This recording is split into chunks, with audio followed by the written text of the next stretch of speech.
Hello and welcome back to Off Track Podcast. I'm your host, Dave Neal. My guest this week, we've managed to wheel him out of retirement. We last had him on back in February when he said he wouldn't come back on the show again. That was him done, and he was retired from the world of podcasting and joined me on the show. But we managed to wheel him out. It's a pub chat. It's not the normal interview, question and answer, ask the question and then keep quiet. We do kind of step over each other a little bit because it's just conversation. It's two blokes chatting bikes. You hear a little bit more from me because Howie's been out of the paddock for most of the season, but the insight that he gives is as worthwhile as ever. So ladies and gentlemen, here we go. This is Michael Howarth. Oh, hello. How do? Welcome back.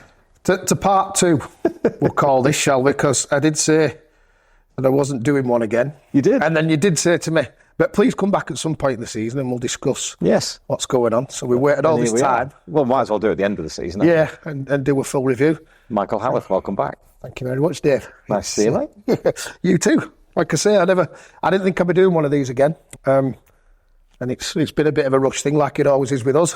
Phone call 2 days ago. I'm coming to see you. All right, mate. Then a cancellation. Always has to be a cancellation. It's never the first one. It's never the first one. It's never the first one, mate. Never the first one. Yeah, so you've popped down to my work. Tell us about the work. Do you want to plug it while you're here? Well, I suppose I can do, yeah. This is my shop, Motorcycle Stars, here in Burnley. As you can see, we've got loads and loads of different bikes in. Obviously, you can't spin around on that, but mostly do a lot of restoration work. We do services and insurance. I'm just on with building a Ducati Monster. I'll show you the paintwork after, and maybe we can put it up on your page when it's finished. But it's an absolute work of art. Absolute work of art. Just hope the guy's wallet can sustain it when he gets his bill. Nice, isn't it? But yeah, don't you keep disappearing off that way? You come over this I'm way. struggling with a bad back. You are, so you're going to keep swinging around a little bit, fidgeting like fidgeting away. I do apologise. No, it's fine, mate. It's fine, no problem. As we always do, we tend to talk about BSB more than anything, but we can talk about Worlds and Motogp and all the other stuff that's been going on. You've not been at BSB much this season, but I know you've been keeping across things that have been going on. I came to the first British round, so obviously in Gutter Navarro, and did a bit of commentary there and the pillion laps like I normally do for Stuart and BMW. And that was it. Not been back this season, which is just the one. Didn't even bother going to the second Alton Park, and I only live 15 minutes away from there. I built a bike for a kid in Superstock, a brand new 2024 Honda, full HIC kit on it and everything, Superstock bike. It was beautiful. And that was part way through the season, and they'd asked me to come and crew chief and look after him. And he went and did, bless him, his dad, I think, ended up with about 60 grand in this bike. And he went to Brands Hatch without me to a club meeting and just destroyed the thing. I think it had done 20 laps in its life. And I mean, he shattered his pelvis, he did all sorts of things. A young lad called Jake Marsh used to do a bit of Moto 2 or the GP2 series. So that fell through because he's still not fit yet. So I could have come back, but other than that, I've just been plodding along and enjoying my weekends with my little boy, with Finley. Because I'm here all week. I spend a couple of nights over here a week rather than travelling to and from Runcorn. Yeah. And it's been very different. I'll give you that. I mean, I've never missed, I know I went to the first one, but since 2005, when I first got there in Superstock, I've never missed a season. I've always been to 3 or 4 rounds. You know, I have been a bit like a bad smell. That won't go away. But it's been different. I'd like to come back and play some sort of part again, I think, in the coming couple of years. But yeah, I've had to spend time building this place up and saying, my weekends are just full of Mr. Finley. He's just an absolute legend of a child. We all love his kids, but God, I love him to bits, yeah. The man that said he'd never had him, I have one as well, yeah. And now I'm besotted bit job. But yeah, I've not really watched much of the World Superbikes. Good enough. I've just I've dipped my hand in, fine.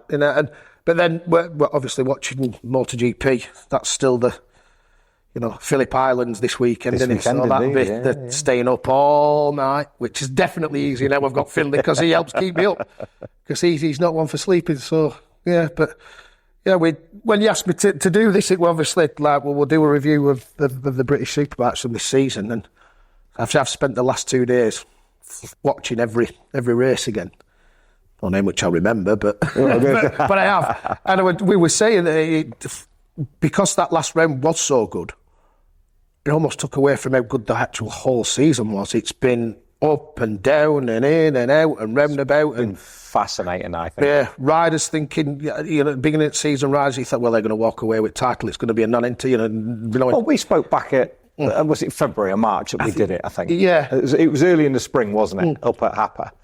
And I think the predictions then were, we didn't think Tommy would do a lot, which I put my hands up to. And there's people in better places than me that didn't predict it either. But yeah, when you look at the Honda, it didn't have the best of light shine. I know it's a brand new bike for this year, but running Tom Neve, who had a tough season on it last year, Franco Bourne, who was a rookie to the series, it didn't shine the Honda in particularly the best light. So to put Tommy on it with his tenacity, we should have known better, really. We should have done, yeah. I mean, yes, it was a brand new bike for this year, but chassis-wise and things, it was very much similar to the older bike, and not forgetting that Glenn finished second in the championship on it, No, that's right, yes. So, yeah, I think we were a bit naive to think that wouldn't work. I don't know whether it was because of how Tommy is and how well he'd fit into the role of being a Honda rider, because it's very different, and you do get some of your personality taken away from him, which he seems to have kept, which must be a good trait from Javier Beltran to say, look, just be you, but don't say the F word as much. Basically, poor old Alex, Honda's PR man. I think he's been beside himself this year with some of the things that Tommy's come out with. Yeah.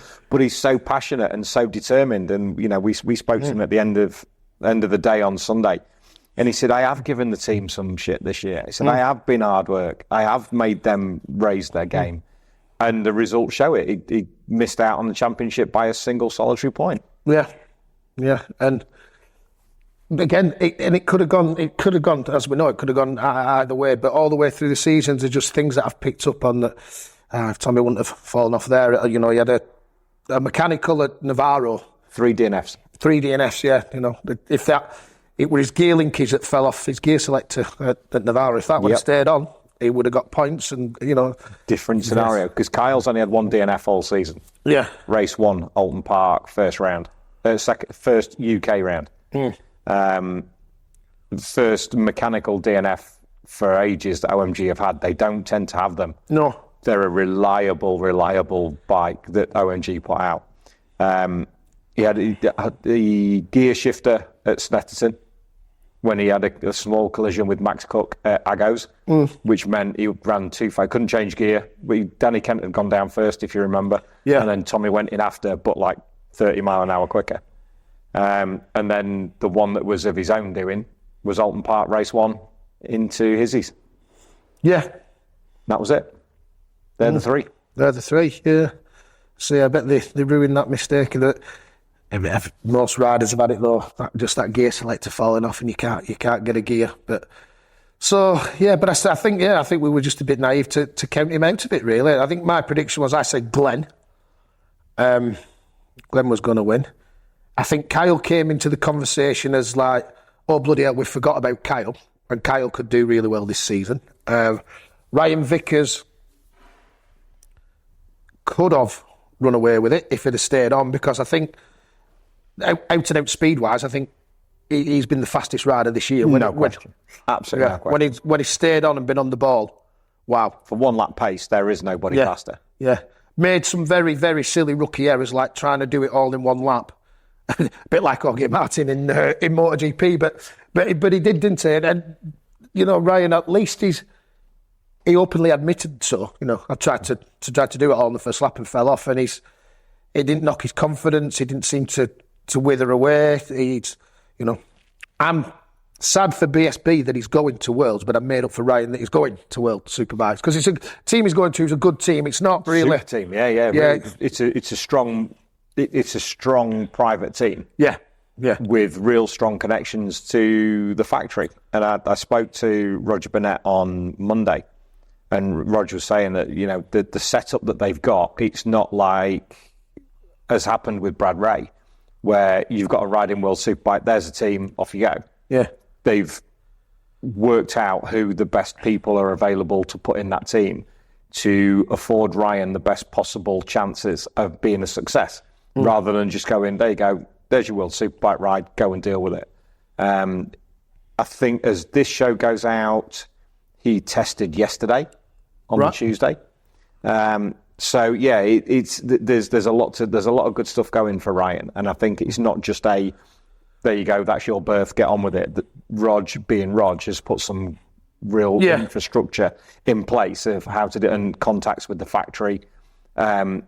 It's not just a World Superbike ride; it is a career step. Yeah, I mean it's a massive shame for Brad, because the Yamaha had such potential in Worlds. That team then obviously haven't got the biggest budget, so it just never really took off for him. And then the Yamaha for this season especially has not been the bike to be on.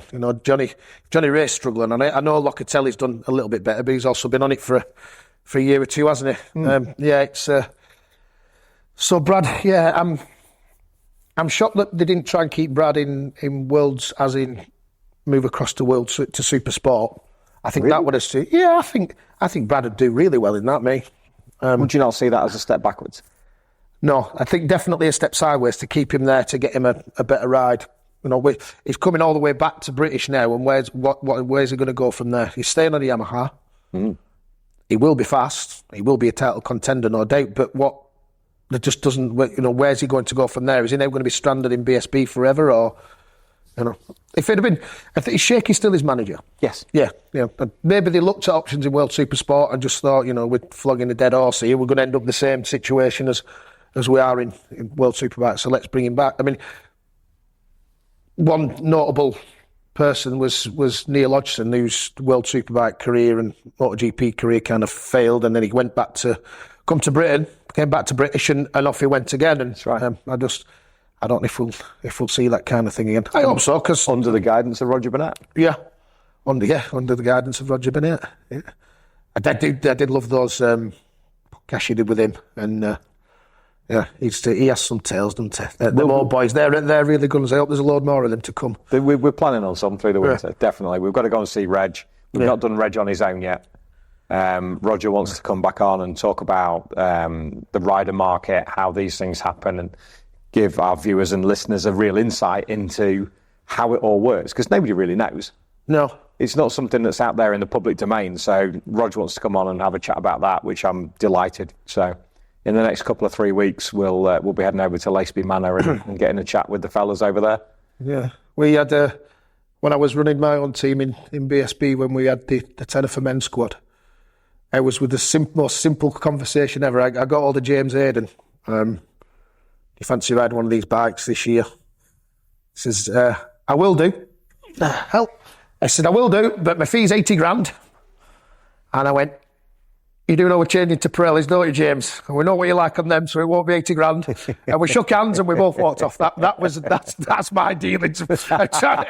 Chasing the rider market in BSB, and then just like speaking to Tristan, who'd won us the championship the year before. Are you staying? Yeah, how much? He got 5k for signing on, and then Tenerife men did a kind of a private deal with him and sort of that. But yeah, that's my foray into the rider market. Do you want to ride? Yeah. Do you want to ride? No. Right. It's a murky little world. And I don't mean that in a nefarious way, but just it's not anything that's talked about outside of what happens in those four worlds. So murky's not the right word. It's a closed world, because you don't hear about what goes on, and rightly so, because nobody knows what I earn and nobody knows what you earn, and it's right that should be the way. But the actual infrastructure of how it works, who talks to who, how it all gets set up, for me, that's the bit that's the darker side of it. And it team is. Managers, rider managers, riders talking to team owners. It's kind of obvious, but it'd be nice to have a little bit of an insight to just how, particularly Ryan's deal came together. Yeah, because I mean, it wasn't expected, I've got to say, but I think it's a really good move for him. But yeah, to go, it kind of come from nowhere, didn't it? It wasn't leaked, there was no rumours or talk. He was just like, oh, he's got Rubens Rinaldi's ride, and off he goes. There were a few rumours before it happened. Well, saying that, I haven't been in Paddock all year. Exactly. That's the one thing that I should have mentioned earlier when I said I'd have this year off. He has been. I've not chased any rumours up. I've not said what's happening to anyone. I normally don't blow it to you and whatnot. managed to find out one thing yesterday from Allins that we might get into after. But yeah, I've not. So I've been a genuine punter this year. You know, I don't know who's going where or who's doing what. I enjoyed that. I have, but it's been different, and it has been nice not to have that kind of knowledge in your head, so you can just watch the racing for racing's sake and not like, I wonder where they're going. I mean, I've been in it long enough now I could put two and two together, and certain riders are going to certain places, and who was going to lose the ride, and but yeah, no, it's been. But yeah, different. I wouldn't say weird, just different. Not knowing a bloody thing. It's been grand. Well, Kyle Ryde as British Superbike champion. I mean, what a season! Going back as to the beginning at Navarra, when Ryan won both races. Danny Kent was up there. Kyle was up there. The boys have been up there all season. The Honda took a little bit of time to come in. Glenn did the treble at Alton Park. Yeah, in Rem 2, didn't he? Yeah. And Christian got 2 podiums as well. In fact, did he not win race? Did he win? No, of course he didn't. Glenn got the treble, but he got 2 podiums, and he won the 3rd race at Knock Hill. Yes, that's it. So the strong part of the season for Christian was the early part. The big injury at Donington, but he still took points on the Sunday. And then the season just seemed to peter out a little bit for Christian and from Oxford Products, Motor Rapido Ducati. Yeah, as you say, he was injured, wasn't he? And knowing Christian, it was probably far worse than he let on. and still cracked on and went on, yeah. Donington's done him no favours this year, has it? No. And he got taken out by Ryan Vickers at Knock Hill. Yes. Yeah. Thankfully uninjured.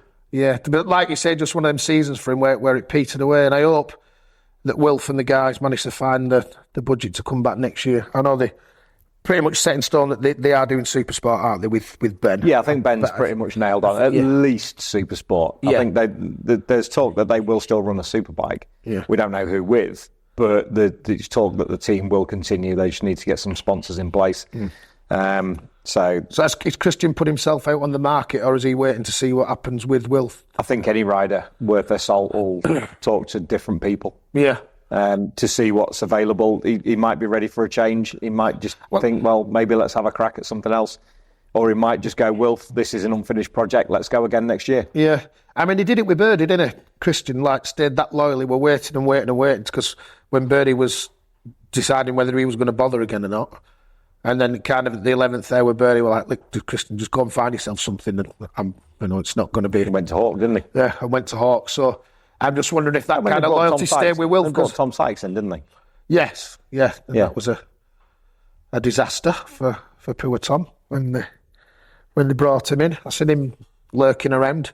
He's been around a bit. I saw him at Motogp, and I've seen him at a couple of BSB rounds as well. He's certainly. I don't know whether so much he's sniffing around for a ride particularly, but I think he still wants to be involved in the sport. I think he's got a lot to offer. Well, the punditry stuff he did on the TV at BSB, I thought went really well.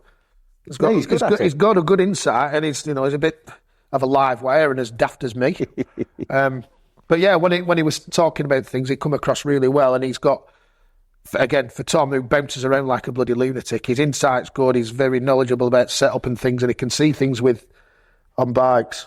I remember many years ago when him and Cal Crutchlow were in Supersport, and I'd just moved to Superbikes. They used to torture me on track days. We were all instructed. Cal just used to say, if we're at Alton Park, coming over down towards his, he'd just sit there till I went straight on, just tortured the life out of the power. 0506. Yeah.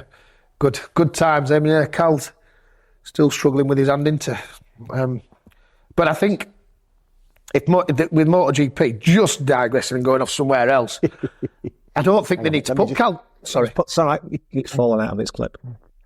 There we go. Yeah, so I don't think they need to put Cal back on the inline 4 if the V4 rumours are to be true, which I think it pretty much is. Cal's got very good knowledge of V4s. Why waste time putting him on that testing and whatnot? I'm not sure Cal's physically able. But also, I mean, it doesn't need to rush back now to try and just be the tester for the inline 4. If they get in the V4, he might as well come back and start on that. If he does come back as a test rider, that's I think the question at the moment is whether he can come back because of the arm injury that he's got at the moment with the way it is. I'm not sure what the future holds for him. Right. at this point in time. Yeah. I don't think he knows what the future holds for him at this point in time either.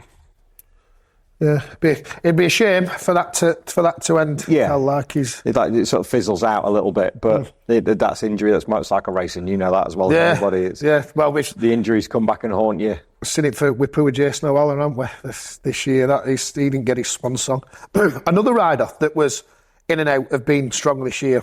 A couple of his rides where he was really, Donington.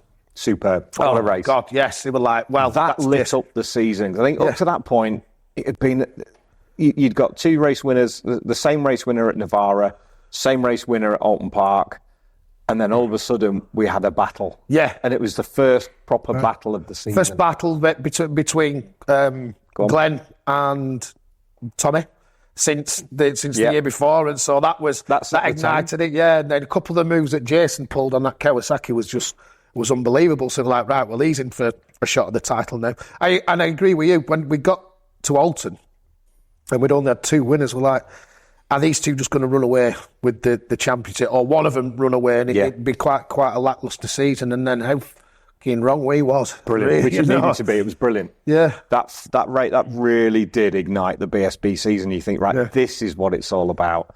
Tommy, Glenn, Jason, Danny. It was absolutely superb. And to see Danny fighting as well, he's still finding his way on a superbike, but talking particularly about Jason, that you don't see anybody who can run such a tight line through a corner, stand the bike up and save the tyre at the same time. Yeah. He's got such finesse on a bike. Yeah. He's almost a Randy Mamola of BSB. Yeah. Where, he's got the talent, he's got the speed, but it just never came together to make a British Superbike champion. Yeah, or a Danny Pedrosa, but I know what you mean. It's almost a shame that he's took the decision to leave unless he didn't have, and the decision was made for him. But I think it's the right one. At his point in his career, to go to, as we believe, to the Endurance World Championship, at his age, with his experience, and do 3, 4, 5 years there, if you keep doing the same thing, you're just going to get the same results. Yeah, I know what you mean. So selfishly, I'd just like to have seen him do one more season, but he's probably, that might have been some of his thinking, innit? I keep saying one more year. Like he stayed on the McCams Yamaha for 1 year too long. When Steve decided to stay for another year when he was giving up, I think that should have been the year that Jason moved. And if he'd have moved to the Kawasaki and maybe had 2 seasons. 2 seasons, that's it. Then we could have seen a very different outcome. Because as he showed in places, the Kawasaki can still be competitive. Yeah, absolutely. Max Cook had his best weekend of the year at Brands Hatch just gone. Yeah. So it's only the end of his second year on the bike. So to put somebody on it who can get the best out of it and change it, and as Max said openly, he said changing from Lee Bob to Jason, somebody with a fresh pair of eyes, opened his eyes a little bit more on what the bike could do. Yeah. And just building his confidence through the season was absolutely brilliant. So I think Max was ready for a change of teammate. The team was ready for a fresh approach. It was great for Lee Bob to go off to Hawk and do his thing there and learn the 24 Honda. Not quite as successful as he would have hoped. No. But I think the experience he's got now, that if he does end up moving to Dow Racing, which is where a lot of the rumours say he's going, he's taking a wealth of information with the 2024 Honda into that team, who are now officially switching to Honda for 25. Yeah, and excuse me, if the rumours are to be, we're led to believe that are true, that Josh is going there, I think that'll be a good combination of Lee Bob and Josh. Josh will probably want to find his own way. He won't be really that interested in what Lee Bob's got to say, but Lee Bob will listen, and I think between them, I think they'll find something that could be a really, really good team for 25. It's probably the team I feel the most sorry for, if that's the right word, from this season, is them, because Danny Buchan's had it hard, and I really wanted that Danny to succeed. Wanted that to work. And I also knew that after Knockhill, because he'd not had a result at Knockhill, I knew there was nothing going to turn that season around for them, unfortunately. If Danny can't do something at Knockhill where he can clear off and win there by 4 or 5 seconds, which used to be unheard of. Absolutely. You know, I just knew that wasn't happening. I really hope he gets a ride for next year and doesn't call it a day. What does worry me is if Danny Buchan doesn't get a Superbike ride and goes and does super stock on a Honda. I don't think he'll go stock. We'll not see which way he went if he decides to. I think he'd rather walk away. I genuinely think at this point, I've spent a lot of time with Danny this year doing the rider chats and sitting with him in hospitality, and I've got a huge amount of time and respect for Danny. He's such a great fella. And I think he's just at the point now, after 2 really difficult seasons, where he's gone, do you know what? I've got a family. I've got the business. What do I need? Yeah. And he's kind of fallen out of love with it. I know Luke Mossey's done an amazing job with Padgetts in Stock 1000 and rekindled his career. But he's staying there for next year as well. Is he staying in? Yeah, as far as I'm sure it was announced that he was staying, or if not, that's I can't remember. I've not spoken to him or Padgetts, but I seem to think that they've renewed for next year, which is brilliant because he's found his love for racing again. He's happy again. Did he end up taking more race wins than anyone else? I haven't looked at the stat, but it wouldn't surprise me. I'm sure it was. If not, he equal. I think it was pretty much on the podium of every race he entered, but he didn't do like Motogp round because he was on holiday and it was a late start in the season.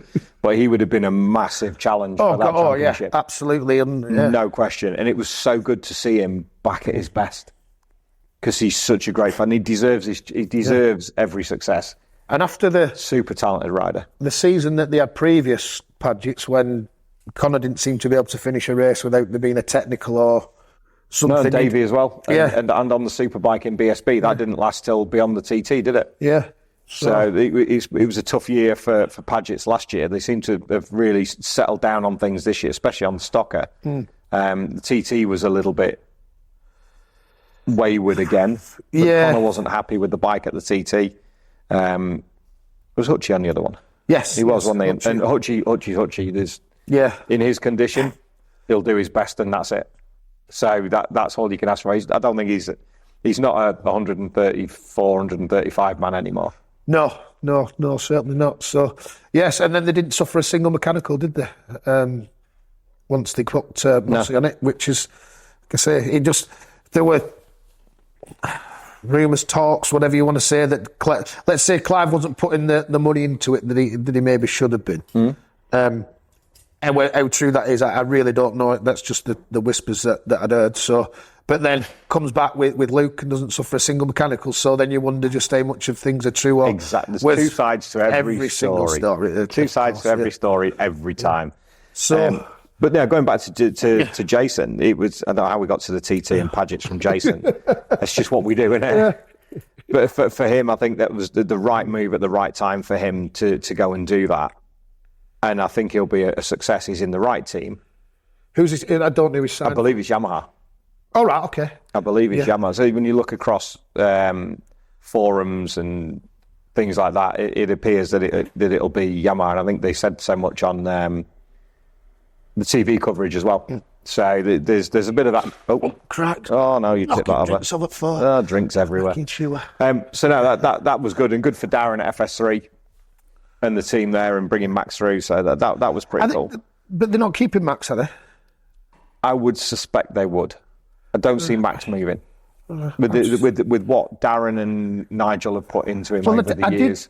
I'm sure he was looking for another ride partway through the season. That it would. I might have just misheard, but I did think that because they've been with him since day dot, haven't they? And for him to have a little bit crisis of confidence at some parts of this year. I thought it's a bit, why do all that with him? Because last year as in his rookie year, I thought he'd give a right good account of himself. He did, and he got his first podium this year as well at Buchan. So bring that chair in a bit further. Sorry, mate. You keep disappearing off. Struggling with me back, as I said. There we are. That's better. So I'm glad that he'd stayed. They're not. Well, I don't see him going anywhere else. Again, nothing confirmed, but I don't see him going anywhere else at this point. Is it a Kawasaki thing again next year, or is it this Moto Kawasaki? No, that's just staying in world. That's just staying in world. That's only a World Superbike project. Yeah. So I think they'll be backed by Craig again at Kawasaki. So I don't see anything much changing there apart from whoever the second rider might be. Yeah. Have we got any rumours on that? Well, who's available? It's not the deepest talent pool to fish from this silly season, is it? No. Riders who we know are looking for a ride: Storm, Leon, Christian potentially. That'd be a good fit. I think they're the main three. I think at the moment that if we suspect that it's right that Josh is going to Dow, that takes him out of the equation. So you have a ride available at FS3, you have a ride available at Hawk, because I suspect Charlie's staying. I don't see Charlie moving on. He's still doing his apprenticeship there. So, So I suspect he would stay. But the lads coming through, Joe Talbot at OMG, that's brilliant. It appears that Davey Todd's going to FHO. Yeah, which will be a very road-centric team rather than a BSB-centric team. Scott Swan's looking for a ride, isn't he? Swanee's looking for a ride. I think he's sorted. Yeah. I think he's sorted. And I would be over the moon if that's the case. We've followed his career since 2018, 2019 British Talent Cup. He's a doer. Yeah. There's no doubt. Yeah, definitely. He's a doer, and you can stop a fast lad crashing. He had a couple of crashes this year. He'd have been closer in the championship if that was the case.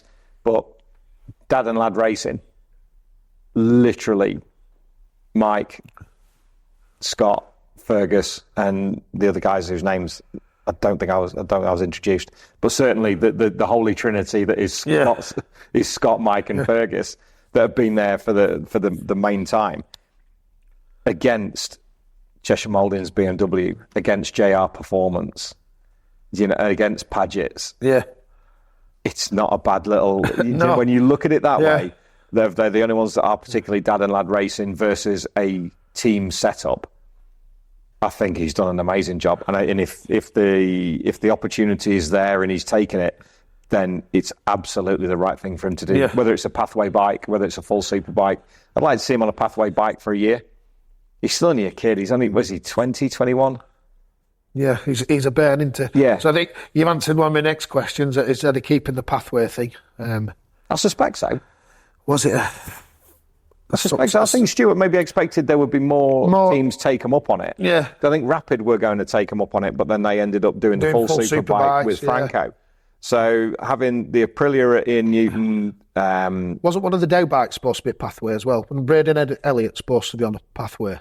I don't know. At the beginning of it, and then they just went, no, we're doing full super. I think so. I can't remember. Okay. But to have the Aprilia, the tag bike, and...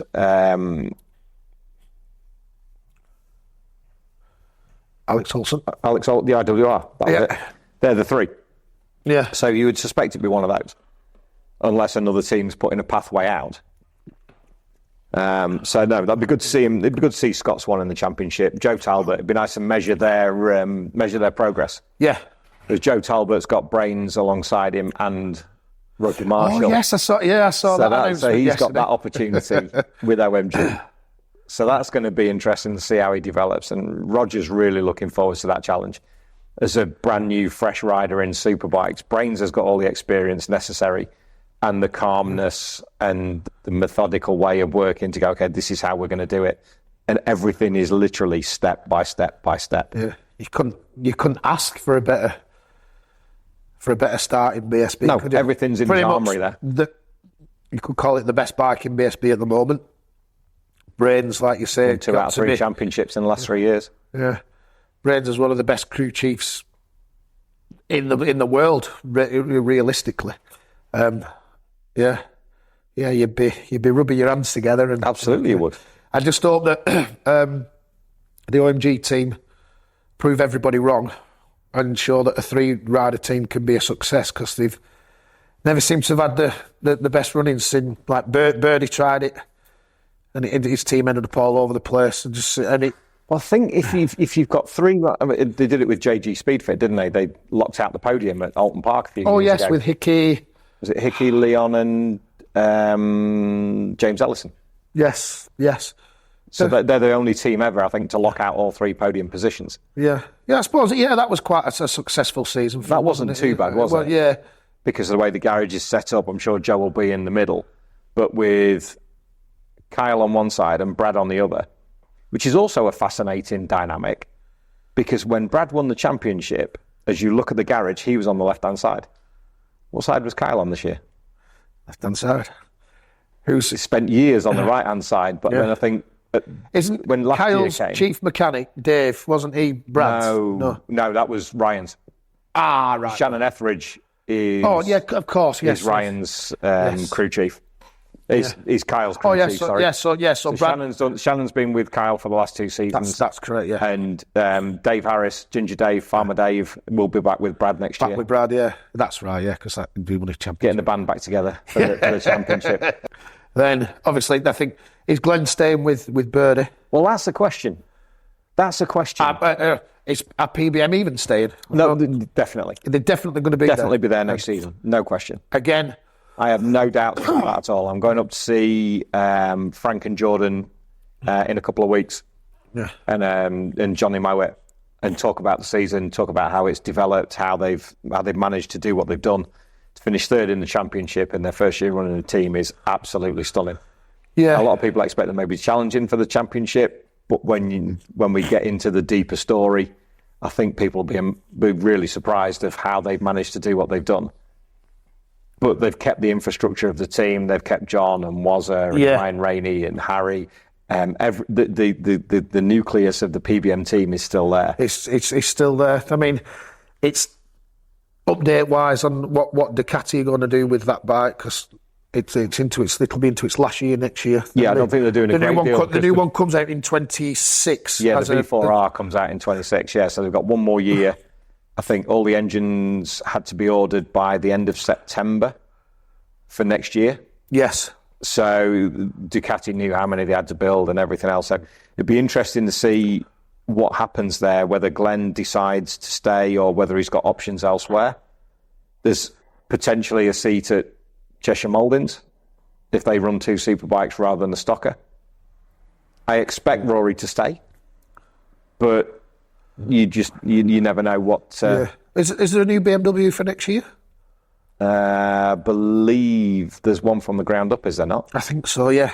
So that'll be because that's what Sylvan, bless him, Gintoli, with the issue that he's had this year with his little boy. Hopefully everything's going the right way there, and we wish the Gintoli family all the best on that front, and also Bradley Smith as part of the test team. So, and obviously what Toprak's been doing, and everybody measures himself against Toprak, and you absolutely can't do that because he is unique. And also and his bike's like no other BMW on the planet. It's exactly right. Yeah, it is. That is the only bike of that configuration on the planet.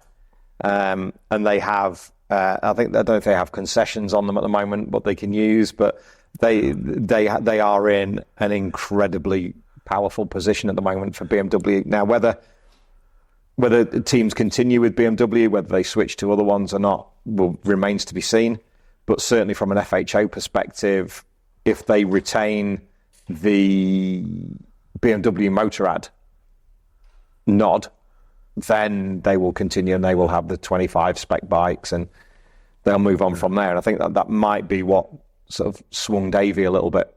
I know he was disappointed that he never got the chance on the BMW this year when Rory was injured. Yeah. So maybe that was a bit of a factor in his thinking. It's like, do you know what? Let's go here and let's go and do this. Because he said on the show, the ride initially was his. Yes. But then internal politics, things changed, and he was asked to ride the Stocker, which brilliant. He's won the championship on. 2-time national Superstock champion. Rory then came into the fold onto the Superbike, but it's not been the year that he was hoping for either. After a tough year in Moto2. Yeah, it's... I think Rory, like you say, if he stays with that team and the new BMW's a decent enough bike, I think Rory will have a much better season next year. I think we'll see some wins coming from him. He got one this year, didn't he? Yeah. He got one at Knockhill, but then he can, See, Knockhill was quite an interesting weekend, wasn't it? For ups and downs and twists and turns, and Glenn not adhering to the meatball flag and carrying on doing his laps, so to start from the back of the grid. There are a couple of things that. There's been almost of Glenn's own making that kind of took him at the championship. About to say, there's been occasions of his own making that could have been different. Yeah, but What do you make of Glenn's season?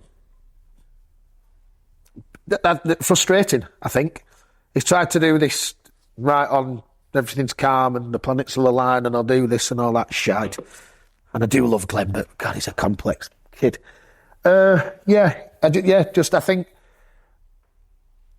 I don't think Tommy got to him. I think Glenn got to himself, if that makes any sense. You know, that he cleared off into the distance at Alton Park, taking those 3 wins, and then we're hearing issues because of the single tyre, that they were struggling for grip, this, that, and the other. And I think that's been the recurring theme. Yeah, too much. I think Glenn just put too much in his own head. We can swear a little bit on here. I didn't want to swear too much this time. I'm trying to. We have ladies watching you. There are ladies present, yes. And Dizzy's working away on a bike behind us, and if I swear too much, he'll give me a bollocking. But I think there's only one word to kind of what the crash at Thruxton, and it's fucking hell. That was a bounce, wasn't it? I was like, well, I thought that's his season done. That was a pelvis. Pelvis, femurs, whatever. Yeah. How the hell? It's a testament to the RST leathers and the airbag systems that they have these days. Because, 5-6 years ago, that would have been a season ender. But he come down with snow on him, didn't he? And he came straight down. It didn't really throw him forward, did it? Yeah, if you get thrown forward off an high side, you tend to you see him slide along and get up. It's the straight up and down, like you say, that cause the damage. So, and he had another big one somewhere else, didn't he? He got taken out at Brands Hatch, didn't he? Because he was on the outside in that. Yes. That was 2 on the bounce, wasn't it? Because it went Brands, then Thruxton. Yes. So he was on the outside, and I think Danny Buchan went up the inside of Danny Kent. Danny had nowhere to go, nudged Glenn, and then they both went down in it. Yeah, that's right. Yeah, bike ended up on top of him and all sorts, didn't it? Yeah. So, yeah. He was 108 points back at the end of the season, and you can kind of point out, think, like, well, hang on, if some butts and pots and pans, yes, if the biggest word in motorcycle racing, if that hadn't happened, if he hadn't then they've had issues with mechanicals as well. Yeah. So it's made a difficult. So I think he's made the very best of a difficult season. Yeah. But I think he's let a few things get into his own head and not settled for this and that. And like you say, last year still weighs heavy on him, doesn't it? Mechanicals on a PBM bike, they're almost unheard of. Yes. And like you say, yes, it's now Jordan and Franks, but the crux of the team are still the team, you know, and it's not like they didn't have the budget, so we can't say that, you know, things are failing because they've gone over mileage and that. I think it's just plain and simply things that have happened. So, yeah, if he does another year with those guys, are we going to see an even more frustrated Glenn, or are they going to give tyres back next year that they haven't had this year? I believe, again, because I've been so far out of it, I think they might be adding more tyres. No, I think there's still going to be an SC0, but I think the potential there is that they change the compound. Right, yeah, all right. So it's still a 0. It'll be a different tyre next year, but called the 0. There was a tyre test on the Friday at Brands Hatch, and I spoke to Max Cook, and he was quite positive about it.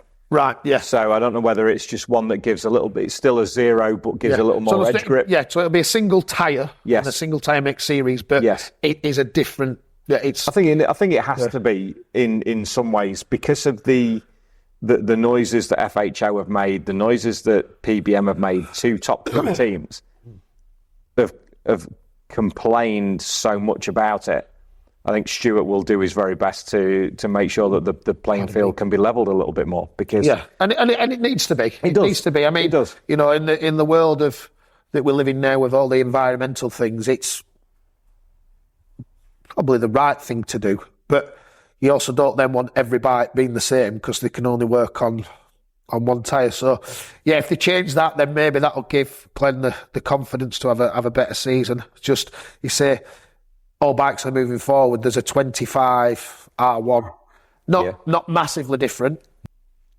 Like I said, Ducati are probably not going to offer any sort of major updates, no. if any at all, for the Ducati. So it is down to kind of the Pirelli working on it again for a season to help Glenn out. I mean, it's pretty much the end of its development now, isn't it? Everything's going into the V4R. Yeah, that Honda's looks like a very, very fast bike.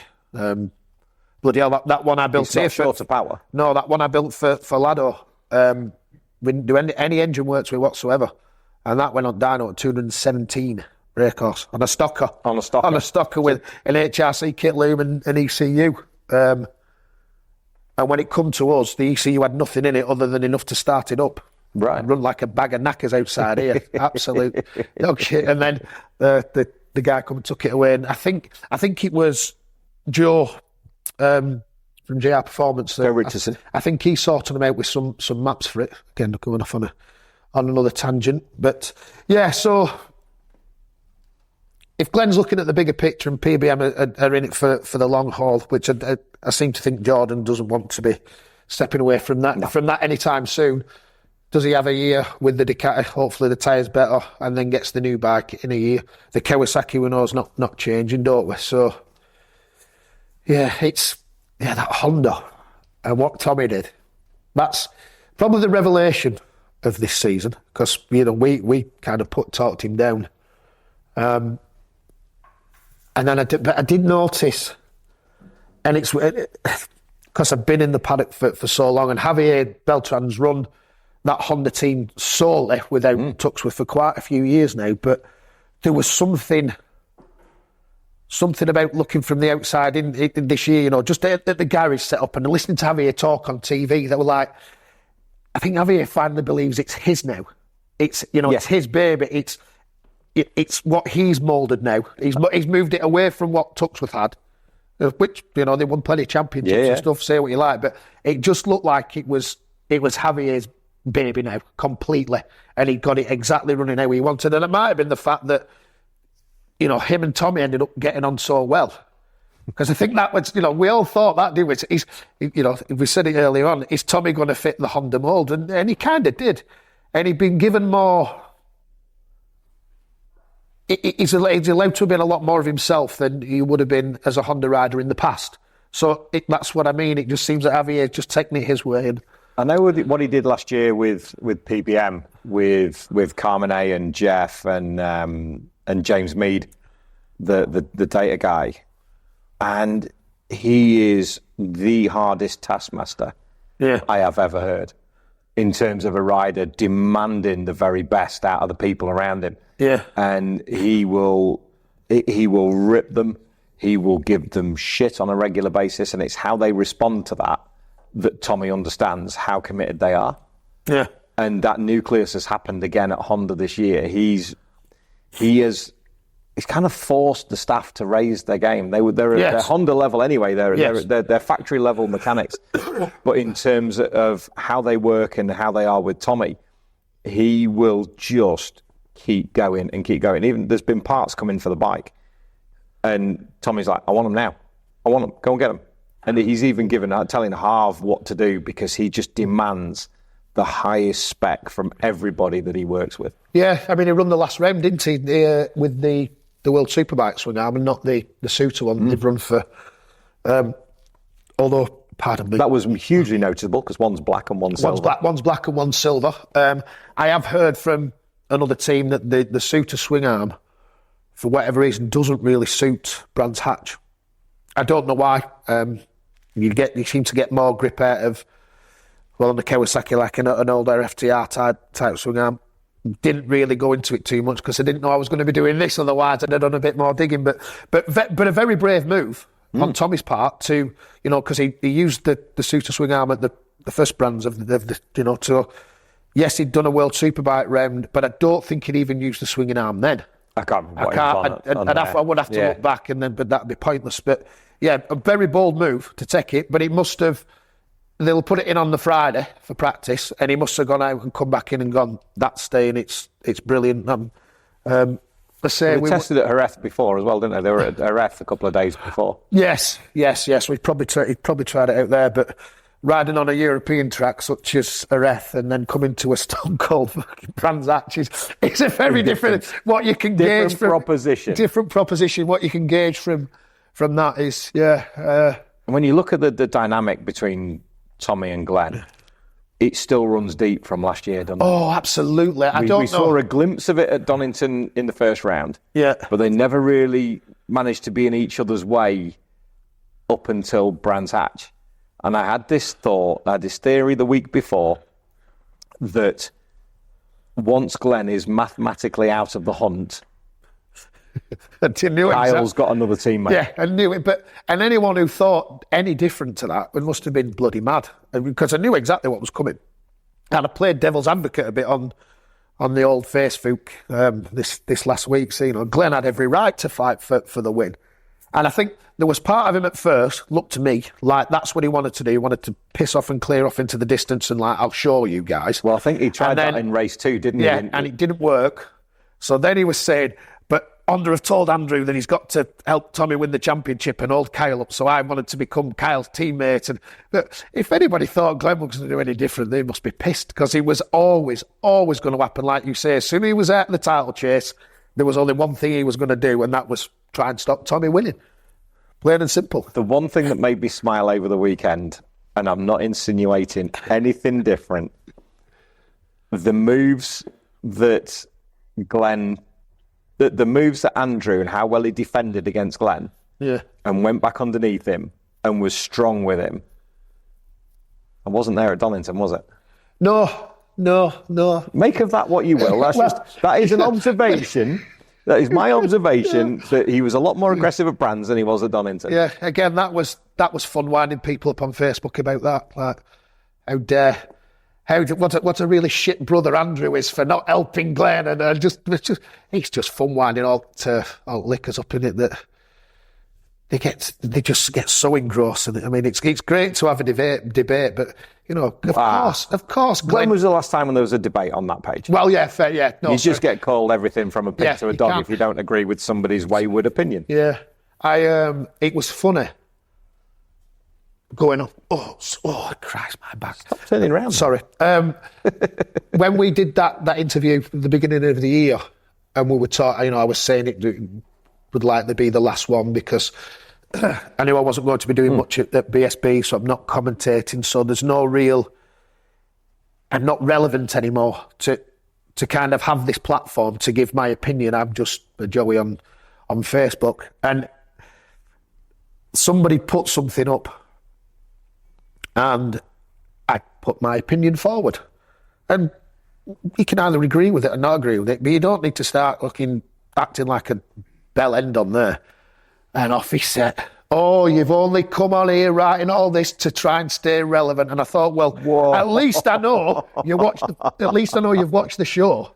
I just thought, what a childish dickhead thing to say, because I've clearly said I'm stepping back and I have no relevance anymore. But I thought, at least we know we've got a viewer. We've got more than a viewer. Bring your chair this way again, mate. You're dropping back again. That's it. So keep rowing back down the old workshop. Off we go. The outcomes of that we knew. Andy, like you say, Andy was a little bit softer at Donington than he was at Brands. But I think he was kind of. Did Honda tell him at Brands Hatch, you must do this after what happened at Donington, or was it just that there was still, Glenn was still in the hunt at something Donington? Had definitely changed. Yes, something 100% had definitely changed. Andrew was a different rider. Yeah, and still hasn't signed or been confirmed for next year. No, there's nothing confirmed yet. Yes, I don't see him moving. No, Javier does seem to have a lot of time for Andrew, doesn't it? And like you say, at the end of the day, he did the right thing by the team at Brands Hatch when it really mattered. When it mattered, absolutely. Yeah, so, you can't. And unfortunately, for whatever, Ryan couldn't get involved. So for Glenn to get it, it's a fascinating dynamic. Yeah. It's really thrown the cat amongst the pigeons. The two riders that really lock horns and, don't really like each other and don't really get along, and then you stick his brother in. The only thing, and I'll go on record as saying that, the only thing that I didn't agree with was Glenn could have given Tommy more room going into Hawthorns. When he passed him, he almost did his kill switch as he went past. Yes, it was. Kyle, when he passed Tommy, when he passed Glenn, when he passed Andrew into Hawthorns, there was a good 6 inches, if not more, between them. Whereas Glenn could not have got closer unless he got on the back of Tommy. And Glenn had it felt deliberate. Glenn took the needle in what Tommy had said, and he's reiterated it since about, Tommy basically said, if you're in my way, at the World Championship, I'll ride through you. I don't care. And he stated that. And I think that just stuck in Glenn's head, and Glenn thought, right, yeah, fuck her, we'll see about that. Yeah. When it matters, we'll see. My only moment. The rest of it, he's well within his rights to do, no question. And I think in race 2, he was pushing for that as well, because he went purple, that record, purple, like something's going to happen here. He's either going to have the ride of his life, or he's going to have grass on his ass. Yes. And sadly, he had grass on his ass. Grass on his ass, didn't he? But again, I think at that point, after race 1 on the Saturday, he knew he was kind of out of it. And I think then he was kind of like, right, I'm going to get involved here. Because he was riding so hard to make that gap up to the front boys and get involved, and it just didn't happen. Yeah, I'm glad. So race 2 could have been a completely different outcome had Glenn been able to get involved. I'm glad he didn't have any bearing on the last race, really. Did Tommy use up a little bit more tired, having to catch Kyle up after Glenn had dicked around with him for a little bit? I'm not too sure, but I'm glad. We didn't have an awful lot of grip. Look at the big black lines he was leaving everywhere. But I think, but he was also trying incredibly hard. Not just, it wasn't like lack of grip because his tyre was gone. He was just like, bang. He was hard at it. And then when, he got back on the back of Kyle and no one else could catch him. I'm glad he didn't have any kind of bearing on that, because then we got treated to some of the best racing that there's ever been. That will go down in the annals of motorcycle racing history as the best final 5 laps of any championship anywhere. 2 riders, top of their game, nobody else involved. It's not even finishing 3rd or 4th. You're winning the race. Yeah. You win the race, you win the title. Yeah, I bet. I've never seen Kyle ride as hard, ride as clean. Yeah. Tommy had 3 or 4 big slides that really kind of held him up a little bit. And then that move that he's done a million times into Sterling's, it's like, it's almost guaranteed. Yes. Tommy Bridewell will pass you into Sterling's, because that's his line and that's what he does. It's so fast. That last line, we get on great with Tommy, and I wouldn't have been disappointed to see Tommy win the title because of the story behind it. But having a bit more of a personal relationship with Kyle, you were kind of like, come on, boy. Yeah. And then going into that final corner, it's just in the back of your mind, you're thinking, shut the door. And Tommy just didn't. Tommy knew he was going to go wide, and then Tommy had that big slide out of the final corner, and he just, like, over the moon for Kyle.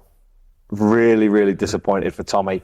Had it been the other way round, it would have been exactly the same, because I think Tommy's he's a good guy when you get to know him. That's been the easy bit of the Glenn and Tommy feud, because, I like to think Glenn's an ex-teammate and I'm good friends with Glenn.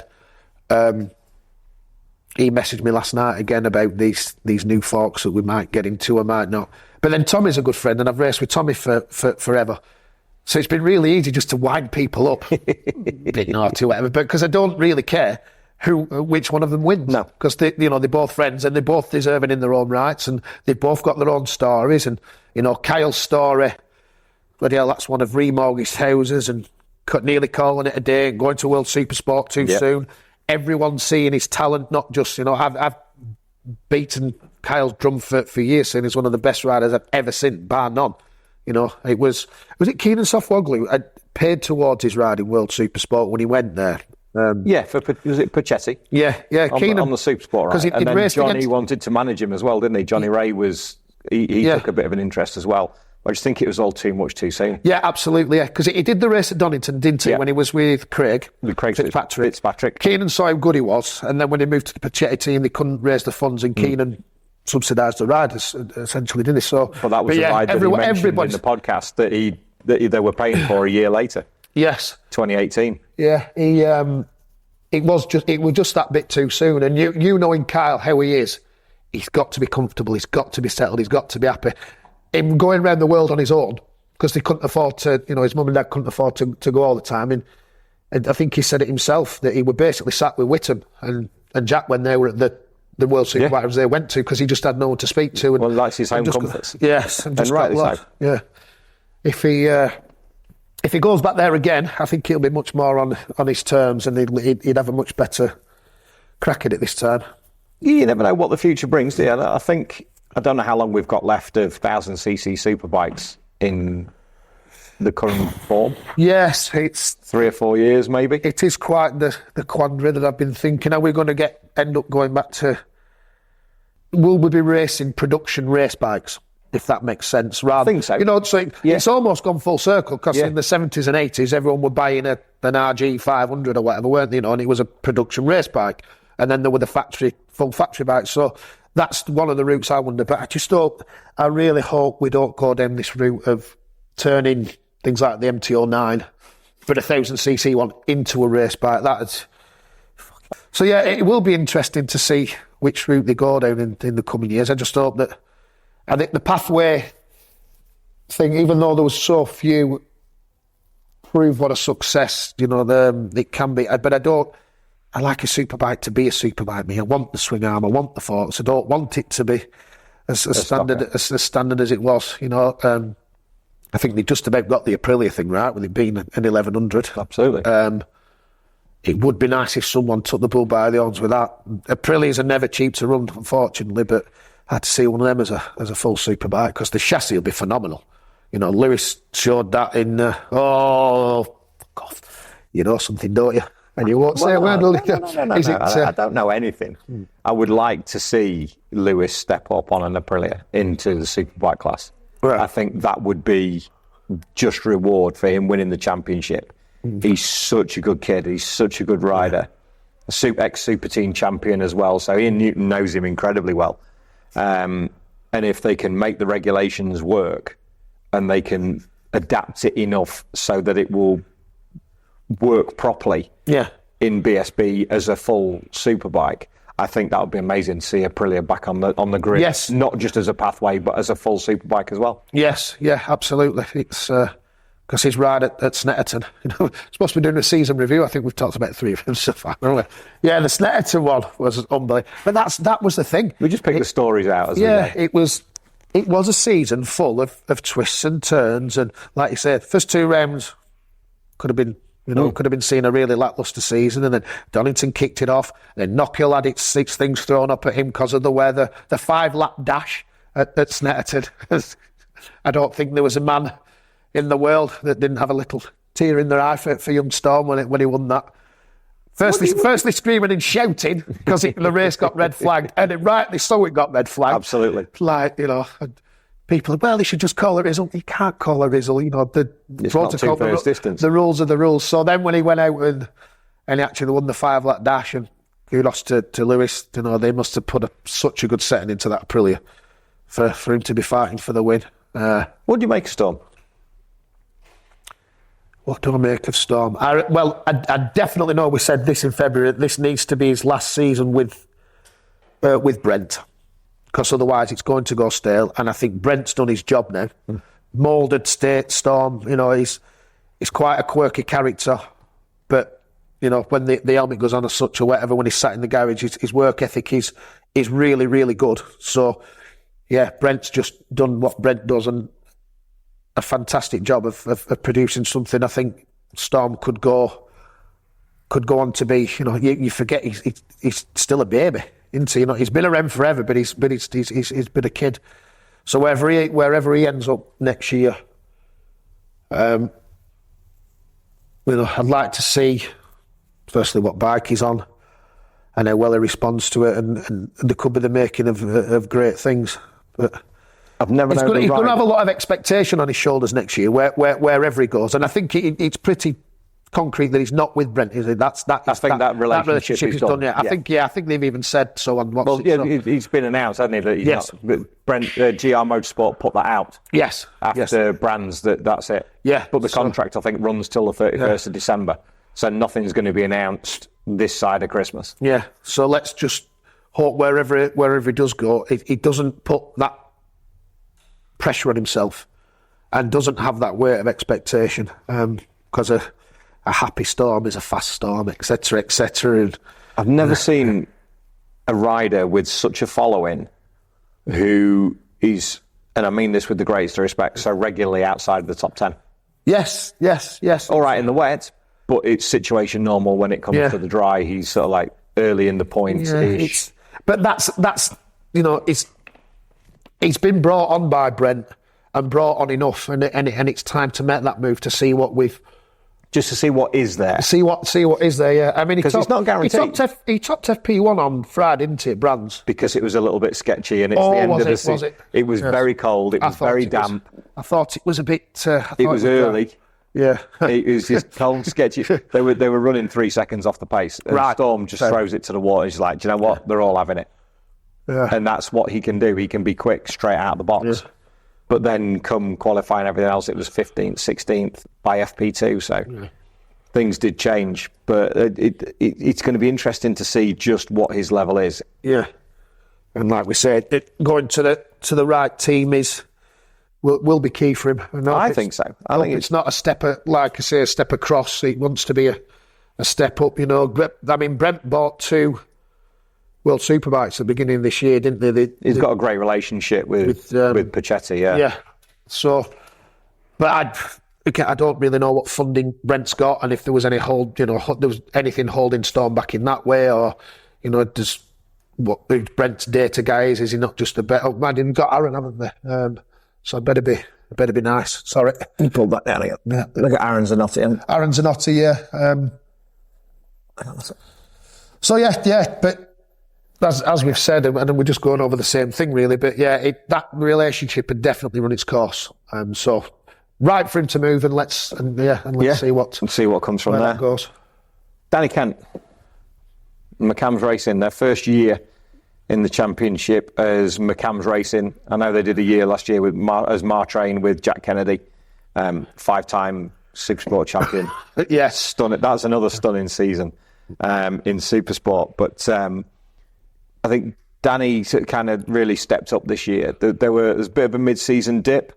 But I was so pleased he got that win at Brands Hatch just to round off the season and get his first BSB win.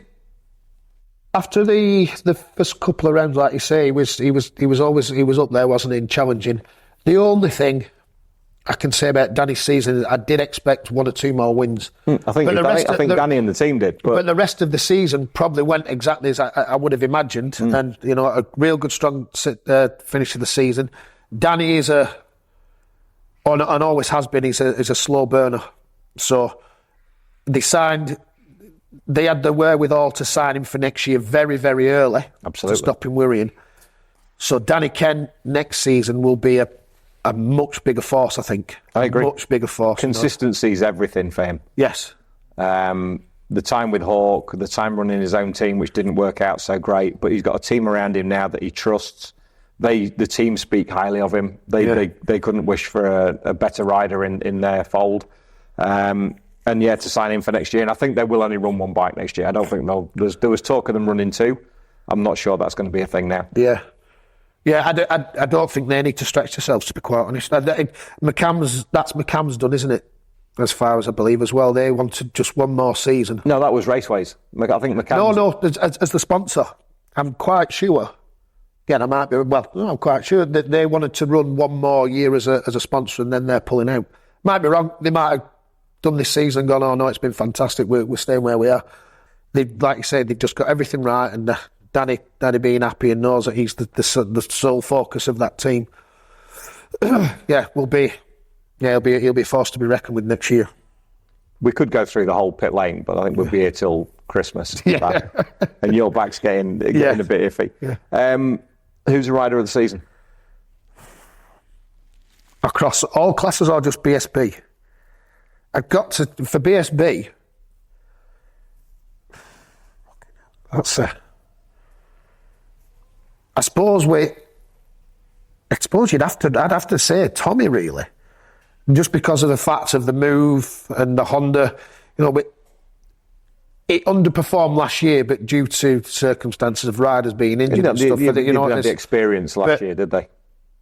A lot of pundits. Well, Andrew was injured. I forgot about Andrew. Andrew was injured as well, wasn't he? Yes. He was out for most of the season. Yeah. But nobody really gave him much of a shot, did they? No. Like, and he's openly said that. All pundits had said I weren't going to do anything. So, yes, Kyle rode absolutely amazingly, but he'd been on that bike for previous seasons, and was just getting a bit bored of waiting for Cal to win the bloody championship, to be honest. But no, it takes British Superbike. I don't think people quite appreciate just how difficult a British Superbike is to ride.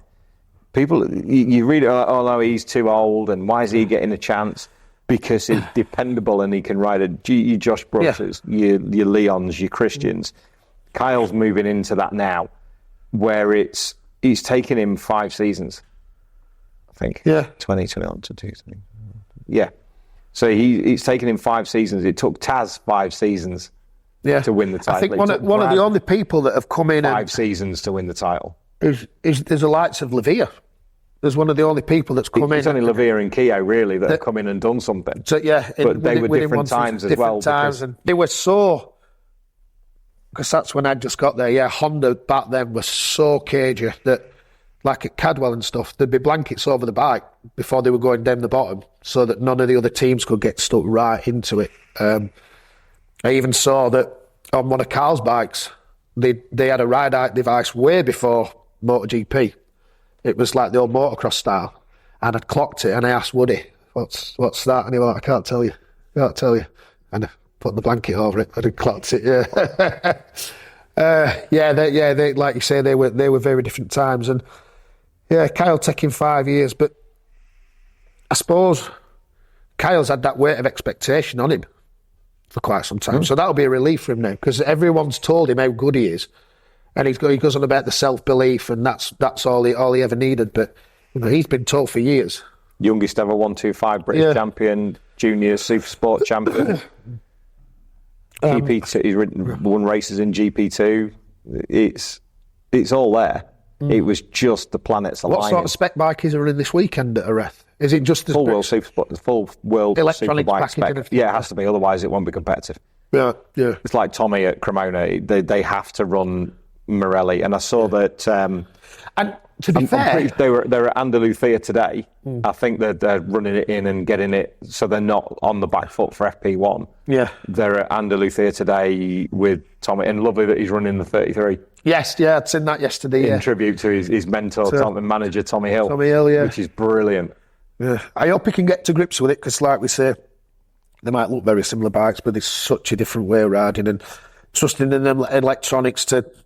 You're mid-corner and you're winding the thing wide open and just letting you've got to put the trust in the electronics to do it all. And you don't do that at BSB. I've tried once or twice, and that's why that's why you can't. That's why you can't sit properly. But yeah, no. But Ryan's not there. Vickers. Yeah, the original contract I think was that both of them would ride there, but I think with Ryan's ride, with his first test coming up this week as the show goes out. There was a bit of renegotiation, and it's like, well, okay, you don't have to do that test now, and we'll just take Kyle.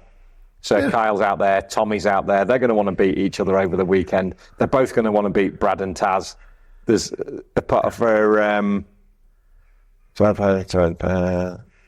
Taz is a Scotsman, isn't he? Technically, by birth. It's going to be a big ask to be top Brit, but top Englishman. There's a chance. Yes. For Brad, Tommy and Kyle. Yeah. Taz can be top Scotsman. Johnny is top Northern Irishman. I think Johnny's got the potential to be top Brit. I think it'd be, there's obviously Scots in there as well. Who's been announced the last couple of days that he's going to Bonobo Ducati. Yes, I saw that this morning. I read that first thing this morning. So BMW are paying him out of his contract, and he's now set free to do what he wants to do. Yeah. Because there was a lot of talk of him coming back to BSB, which I never believed. No, I didn't. Yeah, too soon. I think Scott will finish his career here. There were a lot of talk of him being off to do AMA, because his missus is Moto America. Sorry, his missus is a Yankee, isn't she? So, but no, I think he'll be back. But yeah, it was just a bit too soon. I think so. If he doesn't deliver on this Ducati next year, or certainly doesn't feel better about himself, because he's had a torrid time with the BMW, then we may see changes at the end of next year. But yeah, no, I think he's in the right place. He's in the right place. There we are. So, right. Hopefully we haven't... oh, look at this. It's our Patreon page. Oh, right. So we have patrons, Yeah. who look after us every month with their monthly contributions. So, And how much is that a month? oh, good question. It ranges from $4.99. I think it's basically a $5 for early access. Yeah. It's $7.99 for early access and the chance to ask questions of the guest, and it's $9.99, which is just a lovely little way of people saying thank you. So it's the same as $7.99, but you're buying us a coffee. There you go. There you go. What a bargain. So it's just a nice way. It's just a nice way to do it. Thank you. I never really promote it on the show. Well, you should do. I should do, really. There's not the many. links are in the description below. So if you click more on the description, the links are in there. There's one on YouTube. There's a membership channel on YouTube which does exactly the same thing, and there's the Patreon page as well.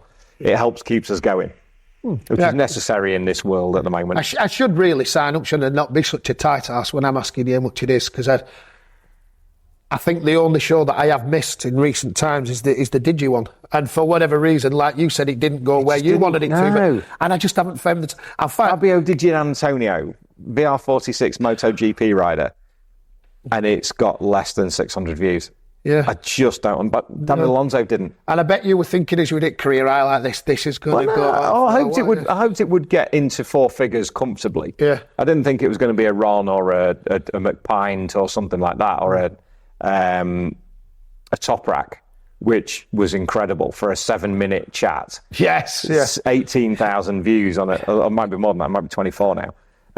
He did Chasing the Racing, didn't he, Top Rack? Last year, yeah. But what a character, what a really really good to interview. So he was so good. When I said it only takes you four laps to learn a track, doesn't it? He went 3. yeah. But this was the thing on World Superbike the other week. When they had Top Rack on, there's nobody coming out. No. When they had Top Rack on, and he said to Shaky, "Nice to see you again. I haven't seen you since I was doing the jumps." Nah. And Shaky just looked at him like, "What are you talking about?"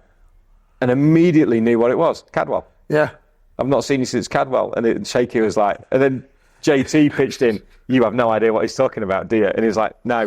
And it was all about Cadwell. That was the very weekend when I was running up to commentary. And I saw you and Shaky together, didn't I? And I come out with that. You cheeky shit. Yeah. Well, no, I'll not go into it because it might offend some people. But It'll offend Shaky more than me because he's 10 years younger than me. Yeah, one of them things that just comes out of my mouth. What did you say, Michael? I don't want to say. Well, it was on. You probably don't actually. No, because we look like brothers. Because we're on, yeah. Because me, you, and Shaky are good friends. That joke between us three was perfectly fine. It wasn't. It was just a little bit naughty. It wasn't offensive, but between I us had no funny. words. Yeah. I had no words for it. If anybody wants to know, then you can message me and I'll tell you. Yeah. But anyway, thanks for that, mate. we take it as the compliment that it was. But we've got 4 or 5 questions coming in from our fantastic patrons. So from Mick Strickland, always good to catch Howie for a beer and a chat on the circuit. However, now that he's grown up, Mick, you know we've got Howie on, don't you? Fucking hell, son. He'll become a dad at least. Does he ever see himself back in the BSB paddock managing a young talent, or is he waiting to coach Finley as a golfer? Coaching Finley. Well, I'd keep saying Finley's going to be a golfer, but then I don't know what happened about 2 weeks ago. PW50 came online for sale, and now Finley's got a PW50 for Christmas. So yeah, the golfing thing's not going just to plan yet. Well, as I said, when I built the bike for Jake, and I wasn't really bothered for coming back. They wanted me to go and be his rider coach, and there was 4 or 5 other people with his dad that wanted to kind of bring on this kind of academy thing, and because his dad looks after quite a few riders. And I said, well, if I'm going to come and watch Jake and advise him, and I'm trawling through data to try and get him faster, I said I might as well do the whole bloody thing and be his crew chief and mentor and bring him on. And just unfortunately, it didn't happen. So there was that option to come and do that. And if the right thing arose, then yeah, I'd love to come back. But it would, because I've got Finley now, and I'm so happy with the the home life, it would selfishly, it'd have to be on my terms and exactly how I wanted, or I wouldn't entertain it. So it wouldn't be can you come out this weekend and do this, that and the other? No, it'd have to be a proper thing where, as much as anything else, I really wanted to be the one that looked after the bike and take it and just be kind of at the helm of everything. So yeah, it would have to be on my terms. But I will, next year, I'd definitely come in 2 more meetings regardless. I won't be doing a full season, but I'd like to get to both Alton's. I keep forgetting that Donington Park's only an hour and 15 minutes from my house. It's really easy to get to. Closer than you think. Yeah, so yeah, I will be around next year. What capacity? Yet we don't know because I haven't had any offers. But I will be there in just maybe having a few beers and winding you and Duncan up, mainly. I can't believe you've got away with it now that you're doing all these chats on stage and stuff. I haven't been embarrassed you once. It's just. I don't know whether they'll be doing it this year. It's been great to be on the little fan merch stage with Kyle Campbell, just chatting about racing and promoting the podcast. Kyle's done a great job for us on the lives as well, but whether that'll continue next year remains to be seen for me. We'll see. There's other things that I want to do. There's things that I want to develop, and I really enjoy the chat show side of things. Yeah, I really enjoy that. So whether there's a bit of mileage in that, we've done a little bit of work for Belstaff over the last couple of rounds. All right, yeah.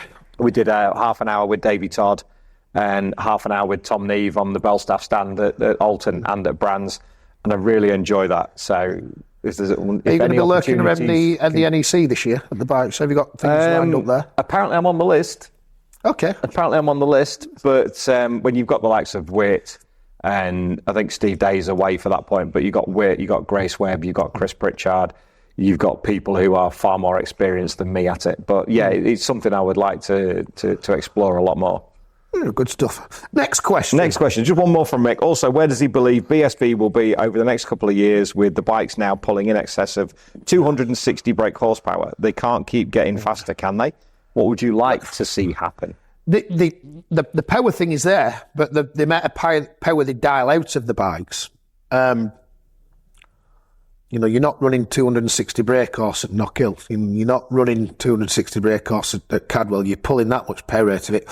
Where do we see it going? Well, we touched on that before, didn't we? Of how long it, as British Superbikes in its current form, got left anyway because of the manufacturing of the bikes and such. So, part of me, I think I'd said it at the beginning of this year, wanted to see a little bit more relaxing of the rules as far as electronics go to try and help the riders a bit. But then, after the season we've had, I totally retract that statement because it just, at the minute, how much better are the bikes going to get? They don't need any more power. They're only going to handle better, which then brings up its own thing of you going faster into corners, etc., etc. But no, as a show at the minute, I think it'll stay as it is for certainly the next couple of years, and it's fucking fantastic. I bet you now, say as we're recording this, Phillip Island will start tonight, and I know that's right. Stuart Higgs he's down there working, isn't he? As one of the stewards. Oh, yeah, he's one of the permanent FI. I bet he's walking around there with Dawn a lot like a dog with two dicks. Going, hey, and this MotoGP's all right, but did you watch last week? Lose your air out. Cap your electronics a little bit more, and get the best riders you possibly can on each bike, and that's where your show comes from. Yeah. So as a show, what needs changing? Absolutely nothing. Are they going to have to change things? Yeah, I don't think the power increase on bikes is not going to go anywhere for the next few years because there's just not going to be the development there. So what we've got should be stuck with. And I think it's more just that tyre thing that the riders and teams have been vocal about. I think that it's not something that Stuart can ignore. And I think he'll do his best to you can't please everybody. Yeah, and I mean, I wouldn't want his job for all the tea in China. No. And then people do complain a bit about how different the World Superbike is to a BSB bike, and that's hampering our riders moving on to it. But I mean, you've got to say that World Superbikes, it's the manufacturers that have insisted on the way the electronics are, because that's their development ground. Because MotoGP isn't. But also, so they're never going to give it up. But then the budget that BSB teams would then need to run the World Superbike spec bikes, and that's how we used to do. And money was a lot freer, and the budgets were a lot. Weren't as demanding. So it's just you're never going to get there. But yeah, there's no way. But also, they're not looking at national talent anymore, are they? In World Superbikes, when you've got the likes of Bulliger coming available and Navarro and people like that, the Moto2 exiles, and Remy Gardner, ex-Moto2 world champion. I think they're not looking at national stuff like when Cal and Johnny and Tom and Yuji when they all moved up. If World Superbikes gets kind of dumped by Dorna after the Liberty Media takeover, if that's one of and there was talk that they might have to give that up so they can't be classed as a monopoly, then we may see changes that help British riders get into World Superbikes. Because, like you say, at the minute, it's just a dumping ground from the Dorna riders at MotoGP, the European guys. They're going to get looked at and thrown in there way before the British riders. So, you imagine if Jack Miller leaves after a year, he's going to go World Superbikes and people like that, and you're like, okay, everybody's now looking at Worlds. I think Jack should have gone this year. He maybe should. For next year, I really do, and give himself. Jack could be a World Superbike champion within 3 years. They could do another Carlos Checa, couldn't they? Yeah, it's hard to leave the MotoGP Paddock, and why would you? Exactly. Why should if you've got the opportunity, but Carlos Checa's done it, Alvaro Bautista's done it, so Max Biaggi's done it. Yeah. So the opportunity's there for him, that's for sure. Maggie Day, the same question I asked Ron. What do you think about the race bike influencing the sale of bikes, and do you think the motorcycle industry will recover with all these dealerships having issues? With it, it's been one of the worst seasons, one of the worst years for bike sales. It's just really hard. We don't have win on a Sunday, sell on a Monday. No, that mentality, but that's because of the sheer price that bikes are these days. They are such a luxury item now that your born again bikers that were coming back in like between 2005 and 12 when everything was on a really good run. A new bike was 11, 12 grand. Exactly. And that sports bike now is Superbikes were 6 grand, weren't they? It was all doable. Yeah. Well, my super stock bike that I built in 2005, I went to D&K Motorcycles. I think I gave 5 grand for a brand new ZX10, and it was a Canadian import. They didn't have the immobilised one, so it was much easier to turn into a super stock bike. And by the time I'd finished building it and done my first round, I got 8 grand in the bike, and that was with spares and wheels and stuff. Very, very affordable to do, and now it's just not. So this brings in rich sponsors, rich supported kids coming through that maybe don't have the talent of the kids that don't have any money, and it becomes a rich man's playground, which is not what motorcycling is. That's when I have this. It's normally with the cars. Yes, it's very much gone down that route, hasn't it, of the car orientated racing? Because just for how expensive it is. It's a bit the Women's World Championship thing they've got. There's just a little part of me. I'm glad it's there and whatever, but there's just a part of it like, why should women be given this opportunity solely to have their own championship, as in affordability and a showcase where kids that are deprived that should be getting a chance are not. Do you know what I mean? I'm not saying like why should women, but just a better way to put it is why should there be that championship that's solely for one gender? Where's the championship to bring on talent that have got no money? You have got the Red Bull rookies, but you've got that and stuff. But Chloe Jones has done a brilliant job in Super Teens this year. Yeah. Like I say, it's not an attack against women. No. It's just I'd like to see something done for the slightly more underprivileged riders to brought. I mean, yes, we've got the BMW F900 cookie. Hello, Jen. Hello, lads. It's a difficult one for me that. say I don't want to start putting people's nose out of joint. Don't take it. It the wrong way. I hope I've explained. It's not a gender thing. Yes, it's not. I just wish there was more opportunities for riders with less money. That's basically what I'm getting to. So, yeah, next one. Geralt Ellis, if you were going to build a BSB team, what 2 riders and what bike would you pick? He also says he's a brilliant guest, not sponsored, and says how it is. Is he on about me? Yeah. Are these questions out for someone else? No, these are yours, mate. I think so anyway. Oh, no. You need to stop drinking. He'll be back. 2 riders, 1 bike. Right, so... We'll try and wind these up a bit quicker now. Yeah, bike-wise, Honda. Yep. Just because, 2 riders. Part of the Honda Cup. Just for the sheer entertainment value, Glenn and Tommy. Get them back in the same team and put them in a ring and watch them fucking scrap it out, the big pair of fucking babies. Honestly, I love the bravado of them both and all this bullishness. And honestly, I've had harder fucking kisses than the pair of them. He'd take a backhander on either side of it. Boom, boom, go on, you little fuckers, and crack on. Well, it's the same for the TT. Bike and 2 riders. Oh, well, bike again, the Honda. And Faye's basically put that team together already, hasn't she? You'd want Peter and Davey, I suppose. Dream team, isn't it? Yeah. On the right bike. I'm very privileged to know Michael Dunlop enough, and I've had drinks with him. So I'd never want him in my team because I like to go out and have a drink with him, and I don't want the fallout because Michael's such a complex character.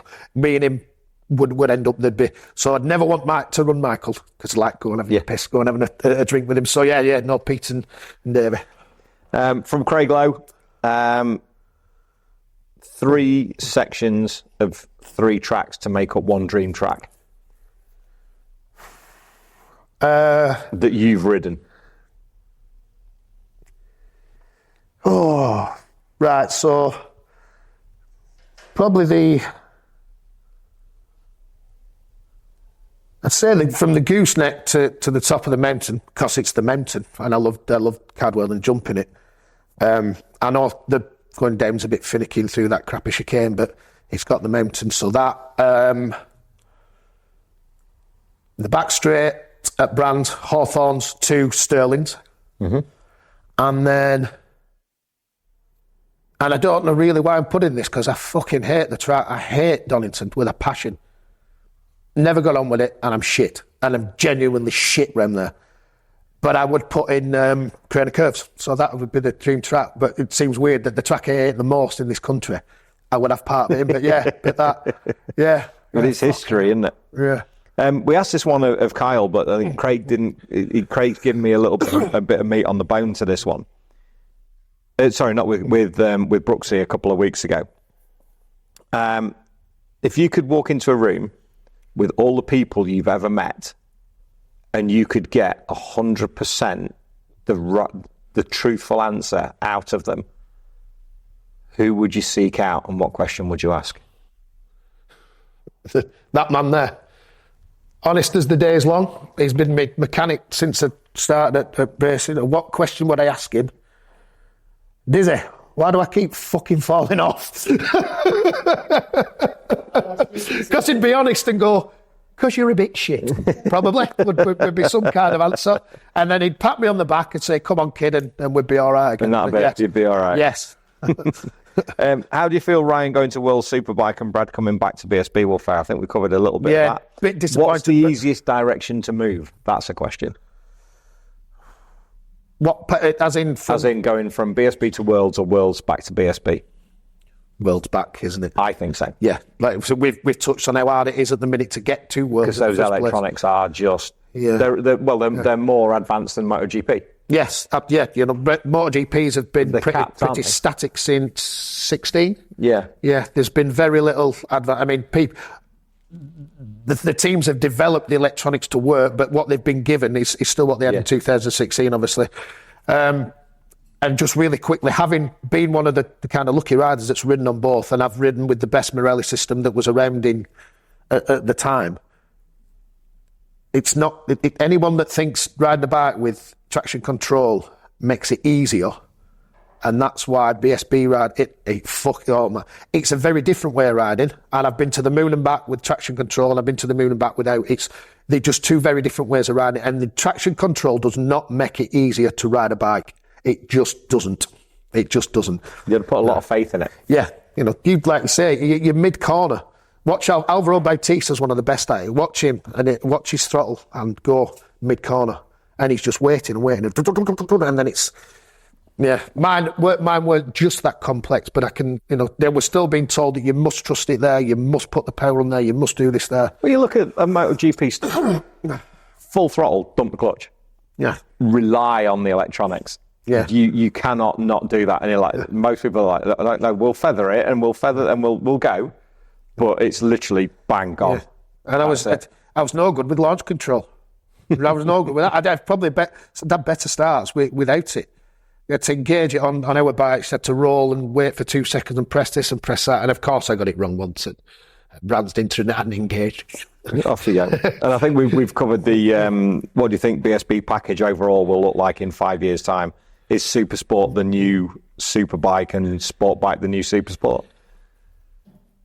Yeah, no. The Super Sport in itself, great, has been proven to be exactly what they wanted it to be, and Scott Smart's done an incredible job. Has. An incredible job. No one give the Honda really much chance this year, even with Jackie Boy and Sono. Yeah,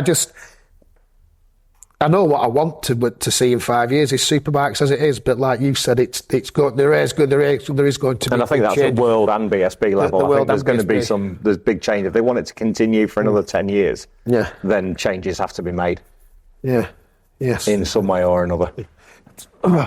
If we've got 2 more minutes, because you've never asked me, you've never done them numbers questions, but I want to tell my fucking hire car story. If you'll let me. Just to finish off, go on. 2 questions that we finish off, usually with first-time guests. I thought we'd done this, but maybe we hadn't. Favourite corner and why? Church. Yeah. Crookston. Yeah. Because you've got to. Cojones. Yeah. And the fear of going in there the first couple of times and then realise when you get it right, it's just big, like, you've got to do it. And every sense in your body's telling you to not do it, like, what the fuck are you doing, you loon? And then when it goes, so that's, yeah. And also the final one to round it off. What's your best hire car story? Unprompted. Are you ready, Diz? Diz will probably go and have a sit down for a minute here now. We'd done a 3-day test at Almeria, and unsurprisingly, I'd fallen off. On the first day back, after breaking my leg, I'd destroyed a bike. But anyway, so we've concluded the test. We jumps in our hire car. Tristan Palmer is driving. And it was just like your standard little tiny Fiat Punto type thing. And Tristan was driving, I was in the passenger seat. There were 4 lads in the back. Yeah, all scrunched up. And we'll get to the other person in a minute. So we're driving out into Almeria town. Went and had a beer. All got back in the car. Police see us. Pulled us over. And I am 3 sheets to the wind anyway. So I'm jumping out the car. I'm trying to stick up for Tristan and tell the guy, if you can smell beer, it's me, it's not Tristan. And Tristan genuinely wasn't pissed, but I thought I knew better. And Tristan had been driving a little bit eccentrically, shall we say. And this cop has given him such a fucking bollocking. How would you like it if I come to your country and drove like that on your roads? And this cop is getting right agitated and kept going for his gun, like playing with his clip. I'm thinking, fucking hell. And I'm still gobbing off. And anyway, the copper says to the lads, get out of the car. Look how many there are. He starts bollocking him. Open the boot, he says. Opens the boot. Young kid, he's at 6 foot odd. He's curled up in the boot and just looked at the copper and gave him the boxes. Needless to say, we were that far from being arrested and all being dragged in. He put us all back in the car, this copper, and he followed us back to our hotel. By this time, Tristan's arse has fallen out. His world has fallen apart. So he parks the car up, jumps out of it, and off we all went. And that was the rest of the night. Gets up in the morning, outside the hotel, there's pandemonium. If you've ever been to Almeria, the town centre, the side streets and off, and there's horns going in, there's fucking Spanish people shouting.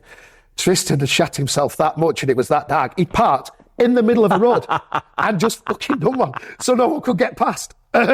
So, yes, there was the usual bits of driving round tracks and all sorts and destroying the I cars, but yeah, I just wanted to get that one out. And I'm glad we've done it today when Disney's here. Just like that to a copper with a gun. Like, oh, fuck. Brilliant. And on that bombshell. Yeah. Michael Howarth, thank you, mate. What an absolute pleasure. Cheers, mate. We'll do this again in the spring. Yeah, for that guy that's never doing them again. Yeah, yes. No, exactly that. Strange, that. I'm going to,